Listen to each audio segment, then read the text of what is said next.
नवदुर्गा या विशेष कार्यक्रमामध्ये ब्रेक नंतर आपल्या सगळ्यांचं पुन्हा एकदा स्वागत।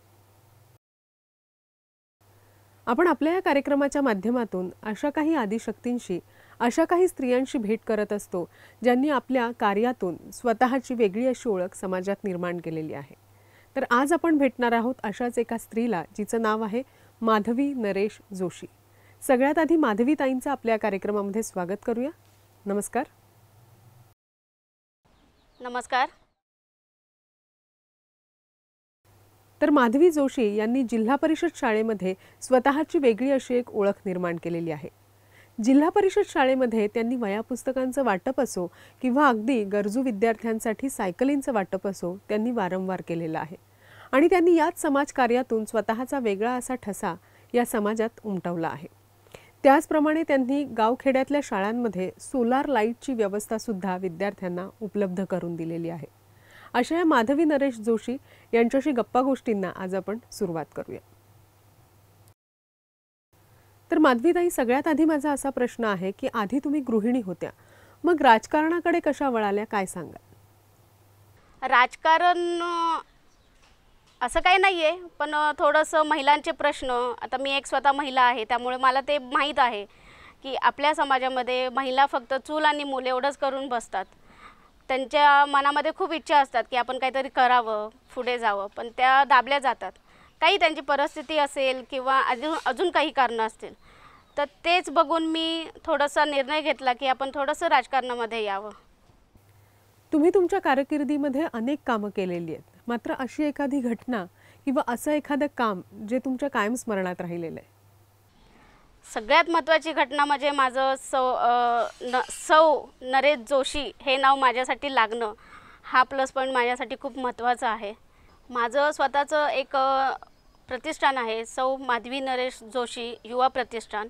आत्तापर्यंत नाही म्हटलं तरी एवढे उपक्रम ठेवलेले आहेत की आता ते आठवणंसुद्धा शक्य नाही आहे, पण तरीसुद्धा त्याच्यातले महत्त्वाचे सांगते की जसं की माथेरान आपल्याला सगळ्यांना माहीतच आहे, तर 1-2 दिवसामध्ये आपण तिथं ॲम्ब्युलन्स देतो आहे। खरं म्हणजे ह्याला उशीरच झाला थोडासा, आणि त्याच्याबरोबरच शाळेमध्ये असेल तिथल्याच शाळेमध्ये आपण कम्प्युटर्स दिले, वह्या दप्तरं ह्याचं वाटप केलेलं आहे। झेडपीच्या जेवढ्या शाळा आहेत त्याचं आपण जी डागडुजी असेल किंवा तिथला जो काही खर्च असेल तो सुद्धा उचललेला आहे। आपण तशी मागणी केलेली आहे की तुम्ही आपल्याला लिस्ट द्यावी, तसं आपण, आणि अनाथ मुली असतील किंवा जे शिक्षण घेण्याच्या परिस्थितीमध्ये नाही आहेत तर त्यांचं शिक्षणसुद्धा आपण करत आहोत। आणि याच्यामध्ये मला खरंच आनंद होतो आहे की माझे जे कार्यकर्ते आहेत, माझे जे भाऊ असतील, दादा असतील, जे काही माझ्याबरोबर आहेत, त्यांनी मला खूप छान सपोर्ट केलेला आहे आणि त्यांची खरंच मी मनापासून धन्यवाद मानते।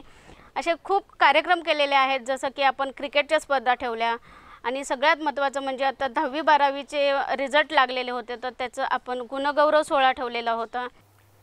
विद्यार्थ्यांसाठी तर तुम्ही बरंच काही केलेलं आहे, मात्र महिलांसाठी काय करावं असं वाटतंय तुम्हाला? महिलांसाठी तर खूप इच्छा आहेत, त्यांना स्वतःच्या पायावरती उभं करणं, स्वावलंबी बनवणं हे सगळ्यात महत्त्वाचं आहे। आणि आज आपण बघतो आहोत की समाजामध्ये स्त्रीला काय वागणूक मिळते आणि तिची काय परिस्थिती आहे की 7 नंतर जी स्त्री घराबाहेर पडू शकत नाही, तर त्याच्यासाठी थोडंफार मला काम करायचं आहे। असंच करता करता आपल्याकडे एक मुलगी आलेली होती, शेलूमधली होती ती, तर तिची वेट लिफ्टिंगमध्ये खूप इच्छा होती की काहीतरी करून दाखवायची। आणि आपल्या युवा प्रतिष्ठानला जेव्हा समजलं की तिला रोमानियाला सिलेक्शन झालेलं आहे, तर तिची जे काही जाण्या येण्याची काही तिकीट असेल किंवा जो काही खर्च असेल किंवा तिचं जे काही युनिफॉर्म होता त्याचा तो सगळा जो खर्च आहे तो आपल्या युवा प्रतिष्ठानतर्फे आपण केलेला आहे। आणि मला खरंच अभिमान वाटला की मी जो खर्च केला त्याचं सार्थ झालेलं आहे आणि तिने रोमानियामध्ये जाऊन सिल्वर मेडल आणलेलं आहे। हे माझ्यासाठी आणि रायगड जिल्ह्यासाठी खरंच खूप अभिमानाची गोष्ट आहे। तुम्ही घर आणि सामाजिक जीवनाचा मेळ कसा सांभाळता?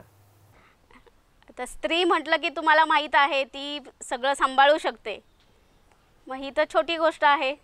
हसत मुखाने आणि खरंच आनंदाने मी हे सगळं राजकारण आणि घर सांभाळत आहे।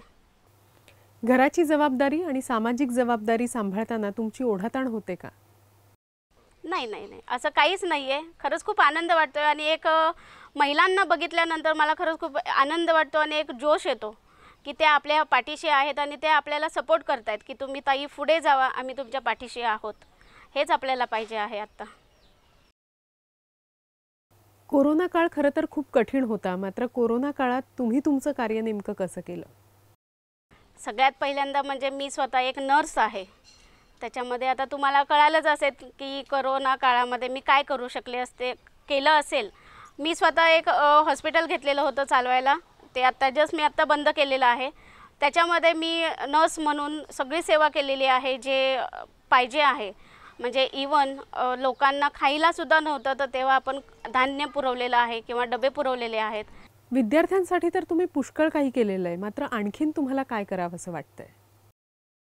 विद्यार्थी जे आत्ता वाईट मार्गाला चाललेले आहेत त्यांना शिक्षणाची आवड आणि जास्त म्हणजे शिक्षण घेणं फक्त 10वी 12वी आणि ग्रॅज्युएशन एवढं न करता त्यांनी काहीतरी UPSC MPSC किंवा अजून काही जे कोर्सेस आहेत मोठे त्याच्या परीक्षा किंवा त्याच्यामध्ये झेप घेणं, हा एक माझा सगळ्यात मोठा मुद्दा आहे. काय करायचं अजूनही राहून गेलेलं आहे किंवा काय उद्देश आहेत अजून, काय सांगाल या बाबतीत? काय करायचं राहून गेलं आहे असं काही राहिलेलं नाही आहे. मला अजून भरपूर काही करायचं आहे. सगळंच राहिलेलं आहे माझ्याकडून, कारण माझं काही आता एवढं काही वय झालेलं नाही आहे की माझ्याकडून काही राहिलं असेल. तर मला खूप काही करायचं आहे आणि ते मी नक्कीच करून दाखवेन. आणि थोडीशी साथ आपलीसुद्धा लागणारच आहे सगळ्यांची. त्या साथीनं मी नक्कीच सगळं करेन. देवी मातेकडे नेमकं तुम्ही काय साकडं घालणार? जशी मातेची 9 रूपं आहेत 9 दिवसाची, ती शक्ती जी आहे ते खासदार बनवण्यासाठी मला तिनं द्यावी. आणि जे मी पाऊल उचललं आहे खासदारकी बनायसाठी, तर त्याच्यामध्ये मला यश